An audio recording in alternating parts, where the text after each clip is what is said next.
थेट जाऊयात विधान भवनाच्या परिसरामध्ये। आता राज्यपाल CP राधाकृष्णन हे सध्या पोहोचल्याचं दिसतंय।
ते राज्यपाल CP राधाकृष्णन हे विधान भवनामध्ये पोहोचलेले आहेत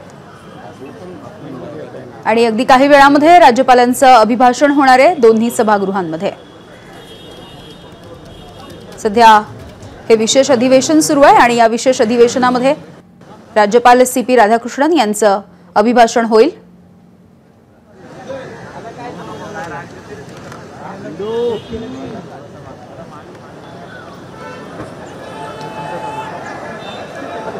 अगदी काही वेळामध्ये राज्यपालांचं अभिभाषण होईल। मात्र दुसरीकडे शिवसेना ठाकरे गटाच्या आमदारांनी मात्र राज्यपालांच्या या अभिभाषणावरती बहिष्कार टाकलेला आहे।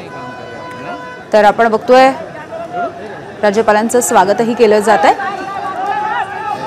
विधानसभेचे नवे अध्यक्ष राहुल नार्वेकर यांच्या हस्ते राज्यपालांचं स्वागत सध्या केलं जात आहे आणि मुख्यमंत्री देवेंद्र फडणवीस सुद्धा यावेळेला उपस्थित आहेत।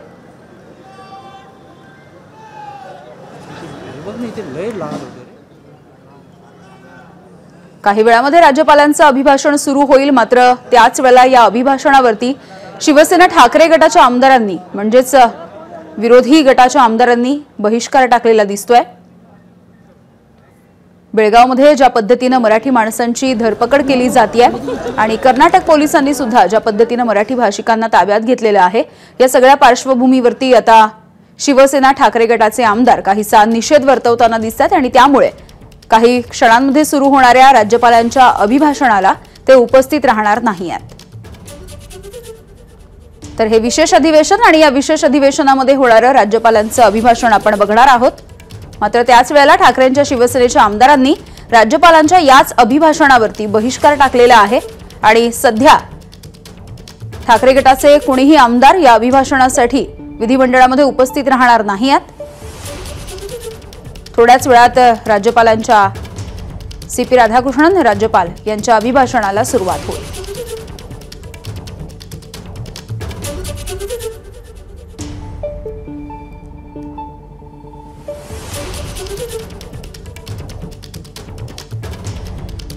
आज विधानसभेच्या दोन्ही सभागृहामध्ये महामहिम राज्यपाल जे अभिभाषण करणार आहेत त्यावर शिवसेना उद्धव बाळासाहेब ठाकरे या पक्षाच्या वतीने सर्व आमदारांनी बहिष्कार टाकला आहे।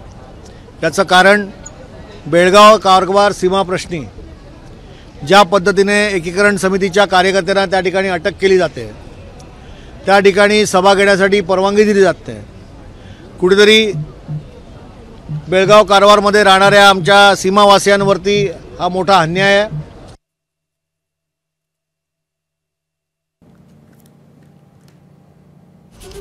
तर बेळगावमध्ये राहणाऱ्या सीमावासियांवरती अन्याय होतोय असं मत ठाकरेंच्या आमदारांनी व्यक्त केलेलं आहे।